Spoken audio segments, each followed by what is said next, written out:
All right, the game fans, we're talking season 10, episode 5, take 1 for the team. Now, sadly, this episode marked the halfway point of the game's new season on Paramount Plus, but to be completely honest, I have no doubt in my mind that this show will get a season 2 or season 11 on Paramount Plus, and it might be longer than 10 episodes, but I will say this much.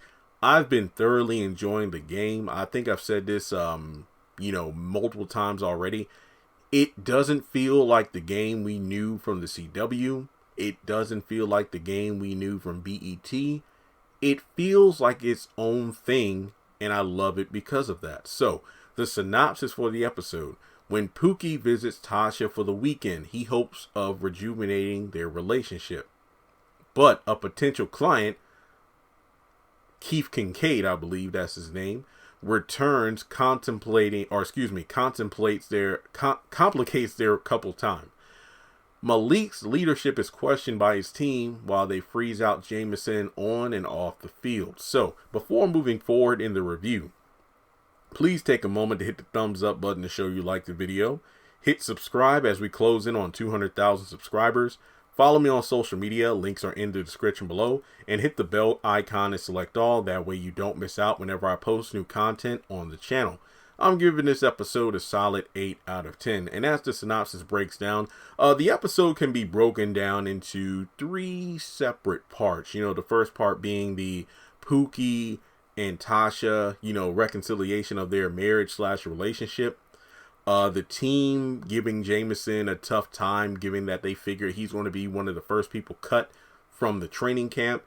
And then Raquel and Brittany have to deal with the situation involving being able to pack the club to avoid being fired, and Raquel getting ready to showcase her new music.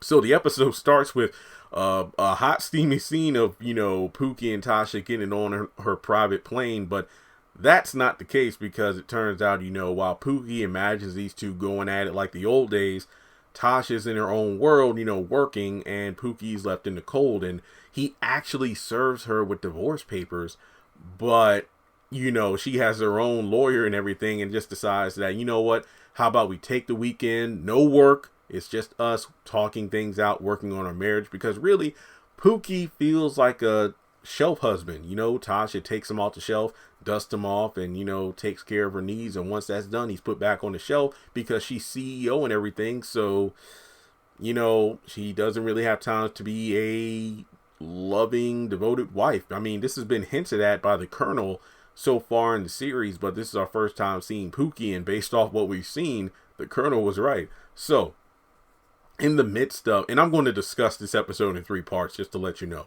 So basically, as the episode goes on, Tasha finally begins to let go of the work and focus on Pookie, but then Keith shows up and begs Tasha to be his manager, his agent. But, while Tasha wants to say, what, after everything you put me through down there, when I went down south in Georgia to visit you, and you said no because I don't have the balls, but now you realize I have the balls more than anybody else that you could have worked with, I don't want you. But then Pookie puts that aside and say, what, look, I don't want you to resent me from missing out on this potentially phenomenal, famous football player, so you get to work. And not to mention, he brings his fiance with him, who happens to be black. He did mention that in episode 3.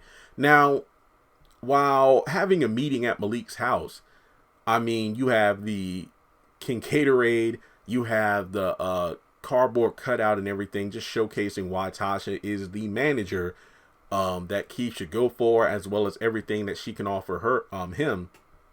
His fiance, pretty much doesn't want the glitz and glamour and fame and money, because, they're from a simple town, they're simple folks, so they don't want to be changed by this lifestyle. However, when you're a professional football player, that's all you can really, live by once you get to it. That's not to say you lose who you are, but you can't expect to be a professional athlete and then not have everything that comes with it. So she even goes on to say, I don't want to become someone, a wife or a mother who isn't there for her kids the way you are. And like, yeah, shit got personal fast. So she goes off, but then they meet up again at the bridal store, where Keith's fiance is looking for a wedding dress. So from there, again, despite being from a simple town, she is kind of snooty, like basically shooting down everything Tasha suggests. But Pookie decides to, work together on this. Look, I'll talk with Keith, you talk with his fiance.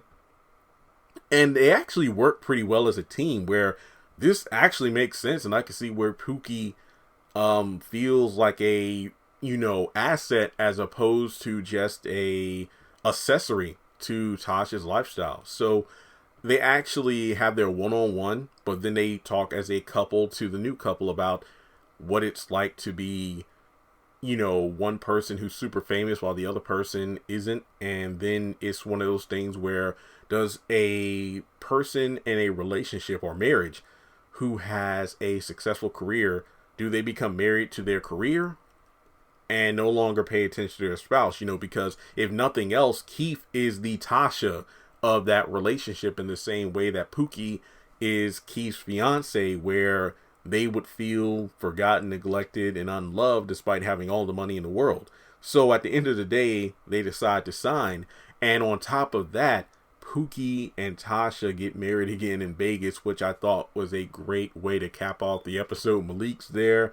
Keith and his fiance are there, and had like a black Elvis impersonator, and that was amazing. So to see these two go from divorce papers at the beginning of the episode to getting remarried, I thought was phenomenal. Now, the next part of the episode to talk about was the fact that Jameson was getting a hard time from everybody. Speaking of which, one of the players is played by the same actor who plays Oliver on The Oval, which I found hilarious and I loved it. But also the coach of the team was played by the actor that played Professor Cannon on The Haves and the Have-Nots. So Malik's leadership is questioned because the team is out in the scorching sun on the field instead of being inside of the stadium. So there's a moment where Malik talks with the Colonel about it, and that was a funny moment in itself, because Caleb is still his imaginary friend, so to speak. So sometimes he's speaking to Caleb without realizing he's talking to the person right in front of him. So the Colonel's like, hey, the coach's decision, not mine. But eventually, after the team starts working as a team, they make it into the stadium, and Jameson finally gets a chance to shine, because on the field, nobody's throwing him the ball. They're not running as a team. Like, Jameson runs faster than everybody else. So, he's getting pretty much, hazed in a way.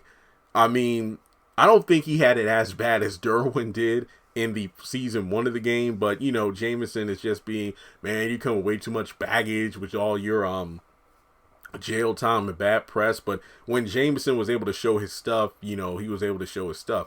And that's one of the great elements of the episode, mainly showing how Malik has changed so much since season 1. Now, let's go to the final part of the episode, and that's Raquel and Brittany.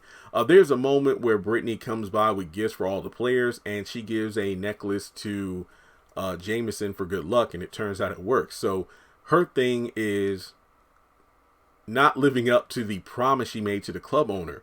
And if she isn't able to pack the party tonight with, a bunch of people, famous, players, then her and Raquel are fired. And like I said before, Raquel is getting ready to showcase some music, and she doesn't have time to really focus on the party. So Brittany is really working by, flying by the seat of her pants on this one by herself. So, couple things happen. The listening party she has at the apartment for Raquel actually turns out to be way more packed than she thought, because Brittany actually was meeting with the Colonel with a Tasha Mack gift, and met with somebody who's big in the social media game. She invited this person to come to the showcase, but then that led to a bunch of other people coming, and Raquel was nervous because she wanted like a small, condensed group of people, not an apartment full of people. So turns out Garrett actually pulled the fire alarm by her request, so everybody left. And then Brittany was like, hey, everybody go to the club, because it turns out that things didn't work out when she went all out and nobody showed up, because training camp went over time and everybody was too exhausted to come to a club to party because they had to wake up early the next morning. So Jameson visited her, gave her the necklace, and thanked her for the good luck charm. So turns out those who left the listening party and then other people combined, because again, these are social media people who are big, The club was packed and things worked out.